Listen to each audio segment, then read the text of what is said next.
For a salesperson, start understanding how you can continue your expertise without selling. You're building your social proof with not just the people that you're trying to sell, but the community, all the way down to the people who say, hey, I have a major problem. I don't know how to solve this. Let me try and search up on YouTube. Bang, you pop up instantly.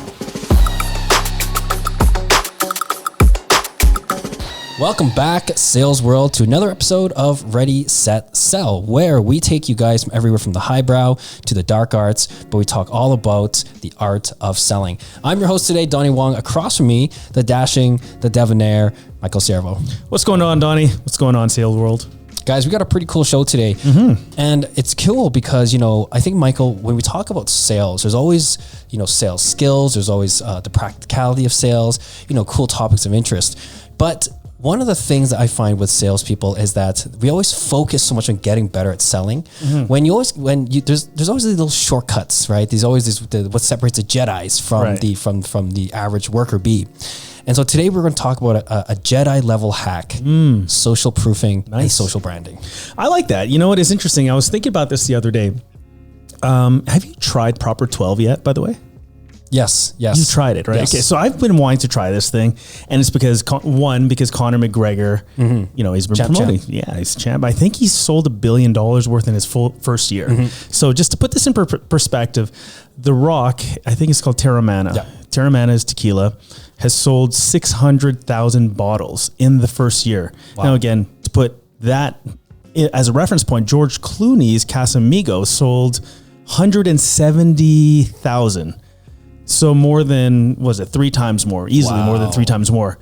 And George Clooney sold that business for about $1 billion to Diageo. Right. So when you think about that, you're like, okay, is it that good of a tequila? Is it that good of a whiskey? Or is it the brand, the person behind it that people are selling it? So it goes back into whole celebrity marketing versus, the average folk. Absolutely. And what's cool about that is what we're talking about is the power of amplification of your brand. And we're going to talk about everything from obviously the mountainous highs. But what's really cool is that we're at an age now where any salesperson can now take advantage of using branding and really getting their name out there, specifically with the follow-up. Right. We have this saying, I'm going to butcher it, but it says, a customer has to see your message 7 times before they're ready to buy. Well, we're in a day and age now where once you have even your initial conversation with a salesperson, you can leave them some sort of social profile, some sort of, maybe it's your channel, maybe it's your Instagram page, whatever it is, but where they can simply click and tune into ongoing content, ongoing education, ongoing branding of your service or product. Right. And that's just utilizing the technology we have today. And that wasn't around before. I mean, we can get deep into this, how marketing and advertisements happened before, prior to social media. But it's interesting because, I asked you whether or not you've tried Proper 12. I've never tried it, but the fact that you tried it, I kind of want to try. So if I was sitting on the fence all of a sudden, oh shoot, Donny tried it, I'm going to try that.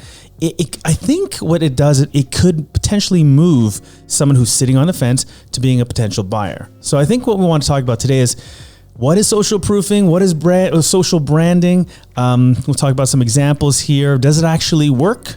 Do you use it? What industry does it actually make sense? And is it something we should all consider? And the best place to start is the difference, right? The difference between social proofing and social branding. I find I get these two confused, conflate them quite a bit. Yeah. So tell me if I'm wrong, Michael. When I think social branding, I think that is the message. That is the ongoing message that I want to deliver to the audience. Whereas social proofing is the actions that result from my marketing that affirm that this is something in desire. Right. You nailed it. Essentially, social branding is marketing. It is the intentional creation of a concept and a brand by a company to tell people why you should buy their product, essentially creating trust and building that positive image and this connection with their target audience so that they feel, there's a loyalty there's some type of connection. And again, creating that overall brand awareness. Now, going back to social proofing is external validation versus a company saying, this is what we believe in. This is why you should buy our stuff. Social proofing should be like, hey, Donny, you should buy their stuff because of this reason. Right. Or even hashtags. hashtags where people are using your product, showing it, and building the proof of, hey, tons of people are using it, and they're actually posting it, being part of the movement, part of the messaging, and showing the results as well. Yeah, I think I liken it to herd theory. I'm not sure if you're familiar with herd theory, but let's just imagine we're all at a party and everyone happens to be playing a particular game or jumping on the couch, whatever it might be, and you're that guy that's not doing it. All of a sudden, you're like, you may feel that pressure to jump on the couch or play a particular game or drink a certain drink. Steal a cutlery. Because everyone's doing it. You know what I mean? So I just think that what it does, social proofing, makes it feel safe. If everyone's doing it, I'm going to do it. Right. Yeah. You had some really great examples, the Terramanas, Casamigos, amazing tequila, and of course, Proper 12. But if we go on more of the micro scale, something that we use every single day, we're about to plan a trip to Toronto. You just will happen to be there. But how my girlfriend, how we picked our hotels, how we picked what restaurants, Google reviews. Yeah. We're going to dig into the Google reviews. We're going to see exactly what everyone's saying about you. And not only do I want to see what everybody's saying about you, I want to see how much proof do you have? Because if you have 900 5-star reviews, wow, I'm not going to think twice. Yeah. I'm just going to see, hey, can we make it there? And can I afford it? Yeah. Well, I mean, 900 5-star reviews. Can you fudge some of them? Sure, absolutely. But 900, that's pretty tough to fudge. You know, you're looking at the star rating and thinking, okay, there's enough people who believe in this. It's interesting because years ago, people would buy things because a celebrity bought them. They're like, I'm going to wear this jacket because Kanye. Well, maybe not so much Kanye, but you know, a celebrity would wear it. That celebrity branding was social proofing to a certain extent. However, I think the more power now is in, you know, we're empowering consumers to say yes or no. Right. I don't know if your thoughts on that. Do you buy anything because a celebrity wears it at all? I think probably when I was younger, for sure, in the 20s. Because when we were in the 20s, that would be probably the last good age of celebrity influence, because pre-social media, that's all we had. Yeah. They were the trendsetters, in other words. True. So whatever the celebrity does, yes, I want that. I want a piece of that. I want to have that. I want to wear that. Basketball shoes are the greatest example of that. Right. Big shoe culture. Shoe heads know this. Now, as that evolves and as consumers get smarter and they start understanding that, wait a second, J-Lo isn't wearing this $14 foundation. Right. The hell he is. Yeah. McConaughey ain't driving around a damn Buick. Yeah. I don't believe that either. Yeah. Steph Curry's not driving a Hyundai. Yeah. Right. I don't believe none of this. Yeah. So where we've gone to now is peer review. Yeah. Okay. I don't really believe in the celebrities, but I want to see what everyone else is doing. Right. And that's what led us to the age of the reviews, the peer reviews. And then, of course, that's what made things really powerful, like the Airbnbs, the Ubers, just gave rise to those types of industries. And now we've gone another step where it's, okay, how many people are using it? If you're a product, show me that this works. You have to actually prove to me that this works, not just show me all the fancy whistles and bells, but prove to me this works. Prove to me beyond a reasonable doubt everything you say is true before I make up my mind. Yeah, I completely agree with you, because oftentimes we just, you know, you could be leaning towards that the herd theory because everyone else is buying it. But if the company does a good enough job to prove it and everyone else validates it, then you've nailed it. Because there's a saying here that says that when you say it, it's marketing. When they say it, it's social proof. And I'm not saying one is better than the other, or you need to do one or the other. I think you should do both. It's understanding how they work together. You know, Neil Patel, I know you follow him on YouTube. I follow him. He's a great marketer. Godfather. Yeah, he's awesome. And he had a quote here regarding social branding. He says, don't use social media to impress people. Use it to help them. It's hard to make your marketing work unless you truly care for people. So start caring. And I think that's really what branding is all about. Are you authentic? I know it's such a cliche word, but are you genuine? Are you authentic? Because going back to your points with the celebrities, you know that they're getting paid millions of dollars just to put their face. And I think that power, that influence is no longer there anymore. And it's interesting because even on the social media side, it's evolving at such a rapid rate where in the beginning it was all, you know, big muscles, sexy ladies, fast cars. Yeah. Dan Bilzerian is the perfect example. Oh, that's cool. That's the new celebrity. I want to do what they do. I want to make that cool. But then eventually, you know, the flexing and the fronting eventually just gets old, and everyone's like, you know what?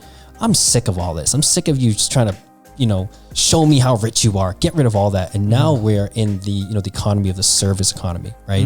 The education economy, where the ones who make it the farthest are the ones who teach, are the ones who come of service. I think realtors are a good example of that. That industry had to evolve a lot, where there was a time where the realtor had to be the flashiest, the richest, show the best houses. Right. But the ones who really kick ass now are the ones who either tell the best stories or have the best information to help you with lending, how to target, how to navigate markets. That's what keeps people coming back. And that's why we can see now where accounts that before you need, huge accounts to make money, smaller accounts, 5,000, 10,000 people can make tremendous amounts of revenue.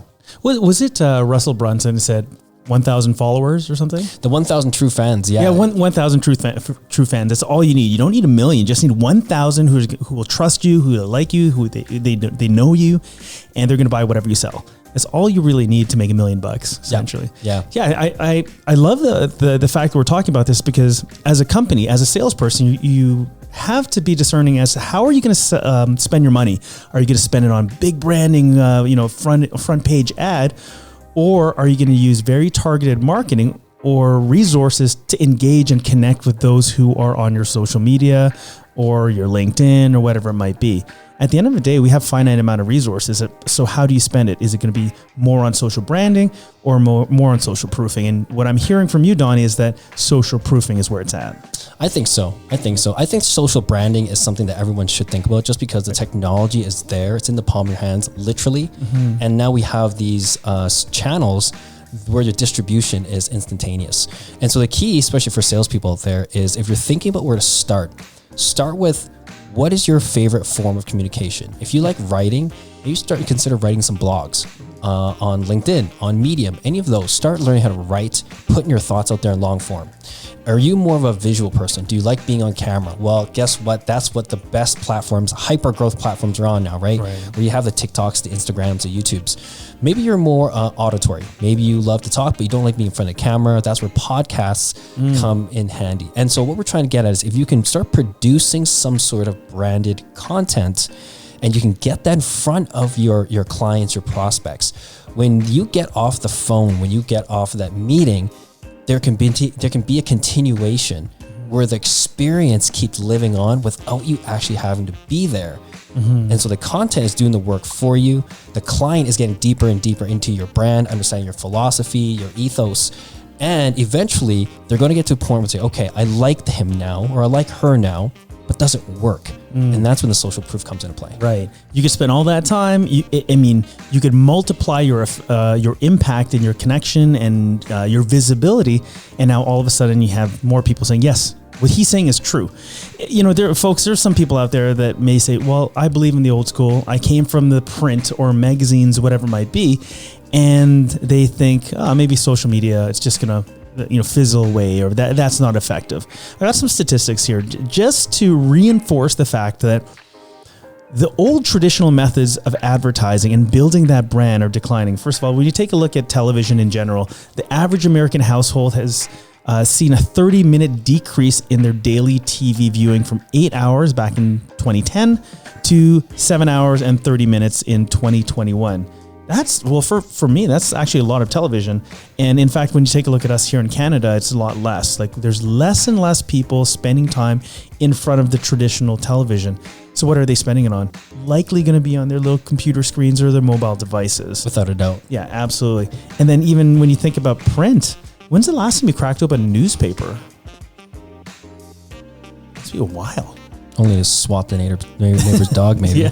Yeah. I haven't cracked open a newspaper. Mind you, I do like print, but I'm going to use it if I'm going to read a book. Right. I'm not saying that print in general is gone, but print as a way to advertise and convince somebody, it's not there. Right? Agreed. I think that, and you take a look at where money is being spent now. Digital and social media marketing alone in the United States in last year reached over $336 billion. That's insane. And that's just continuing to grow. They're saying it's going to be close to $400 billion by next year. Yeah, no surprising whatsoever, especially as the bigger legacy companies start understanding that, hey, we need to get in front of the audiences, we need smarter campaigns, and we need to get on the platforms that our customers are on, because nobody watches TV and everyone stares at their phone nonstop. Yeah, they're spending money on that. And in fact, if you take a look at even one step further, according to the Nielsen reports, 92% of customers trust peer recommendations and other unpaid recommendations. And I think the real powerful word there is unpaid. If you like something good enough and you're willing to write it down and write a review and you're not getting paid at all, that's quite powerful, right? That's why those reviews work so well.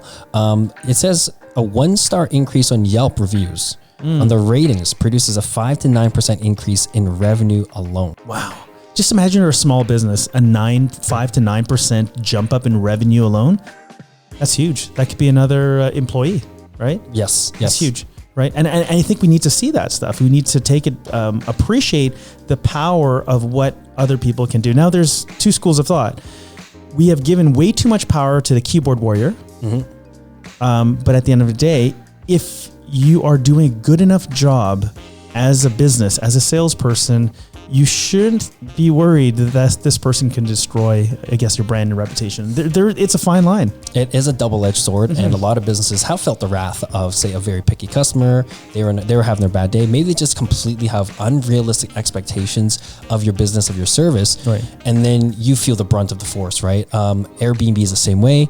You know, sometimes you might just get a bad guest who expects this to be the 5-star W hotel, and really, hey, I'm just a guy that's lending you out my house for a night, so please do the dishes. Yeah. Just on the way out. You don't have to, but hey, it would help.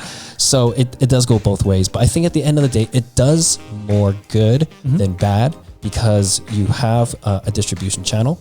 Right. You have a way to get in front of more eyeballs a lot faster for free, which, you know, back in the day was completely gated up by newspapers, legacy media. Or it was extremely expensive. Yeah, big budgets. Exactly. So to come full circle for a salesperson at this point, if you're not doing it yet, start understanding how you can continue your expertise without selling. That was a great point you made earlier. Without selling, how do you continue to serve the clients, the prospects? How do you continue the experience so that, again, not only do they get to still continuously go down their own rabbit hole, but you're building your social proof with not just the people that you're trying to sell, but the community, maybe cold prospects who are they don't even know they have a problem. Then they're getting educated with you, all the way down to the people who say, hey, I have a major problem. I don't know how to solve this. Let me try and search up on YouTube. Bang, you pop up, instant sale. Absolutely. You know, and going back to a point you made not too long ago, you might have a bad 1-star review or 2-star review, but if you do a good enough job, usually it's a wash, right? I mean, you'll have, for every 50 good 5-star reviews, maybe you have a 3-star review, right? At the end, you're going to end up with 4.5, whatever it might be. 4.5 is pretty good. So I think we need to not focus on being perfect all the time. You're going to have a bad day, but if you are good most of the time, that helps increase your social proofing. So let's just quickly, finish off by talking about some of the different ways of social proofing and how salespeople and small businesses can leverage that and execute. So maybe Donny, give us some examples. Yeah, social proof, a great one is hashtags. Yep. Other people joining in on your hashtags, showing the world that I'm behind them. I use this. I support it. I enjoy it. I want to show the world. So hashtags are great. Reviews are a great one, like we said before. Reviews is literally people taking the time to be unpaid. In fact, they paid you to write a review about you. So extremely powerful. The new form of testimonials. Yeah. To write a testimonial, maybe in a video testimonial, but an honest testimonial, not one with all this fancy pro equipment. It's literally you in front of your cell phone or you in front of a grainy webcam. Yeah. Talking about your experience with them. So all forms of great social proofing. I think just to add to that, Donny, about the testimonials, a lot of salespeople don't utilize some of the platforms out there. So the one that just popped up when you were talking about that was LinkedIn. There's a functionality on LinkedIn where you can actually make a recommendation. If the person was really that good, all of a sudden you say, hey, Donny's Airbnb services is amazing.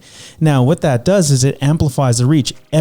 Anytime I make a recommendation, my entire, several $1,000 several thousand followers will see that. Versus, back in the day, people would have fake testimonials. Right. Sam G loved my whatever product, and they put it on their website, right? LinkedIn has so much validity behind it because you can click to see who actually wrote it. Is it a real person? So I think, when you talk about the new age of testimonials and reviews, is so powerful. Coming full circle with the digital, another great form of social proofing is shares. I like your content so much. Let me just share it to my audience. Yeah. And that takes a whole nother leap. It starts compounding when it's another person in your industry, a peer of yours. Now they have people who respect, know, and trust their expertise. Right. They've now supported you. They're now sharing your message. Huge social proofing. Right. I think going back to the sharing part of it, and if you understand how social media works, as a business, you got to be share worthy. And a lot of restaurants, whether it's a Japanese restaurant, most of them are very similar in nature. But if you can make it Instagram worthy, that's shareable because now it's more experiential, right? So yeah, I agree with that. Another one is customer referrals. We talked about the testimonials, but not just a testimonial. Here's a specific person that I think you should, use this realtor to buy their house because I use them, right? Or my accountant is this guy. There's nothing, the power of referral is it's so important because the cost of acquisition to get a brand new cold client versus a warm one, the cost is like huge. Right. So yeah. Let me throw this at you. Is this social proofing or is this social branding? So and I'll throw you the example, with the Airbnbs. So I do all the inbound sales and we're trying to really strategize, match up the caller with the right products that accelerate their journey, their momentum, their next stage. Well, those who are not ready to buy yet on their buying journey, we started a new show aside from their main channel. And I work for one of the biggest Airbnb YouTube channels. We started a side channel where I got the opportunity to start interviewing our old students. And what's interesting is because we can go through their journey from step one, day one, hear all the trials and tribulations to the point where they're scaling it to tens of thousands, even hundreds of thousands of dollars per month. Those people who were not ready to buy before, now they're not just seeing what other people like them who look like them are going through, but they see me interviewing them. And I got so many calls back after, Donny, I'm ready now because so-and-so said this. So this other one, I heard you say that this couple from California, they solved their problems with this. I resonated with it and I'm ready to buy. So would you say that's social proofing or social branding? I think it's well executed social branding that will initiate social proofing. Like you say that you're going to do this. That's the social branding aspect of it. And then you get other people within your platform to tell their story.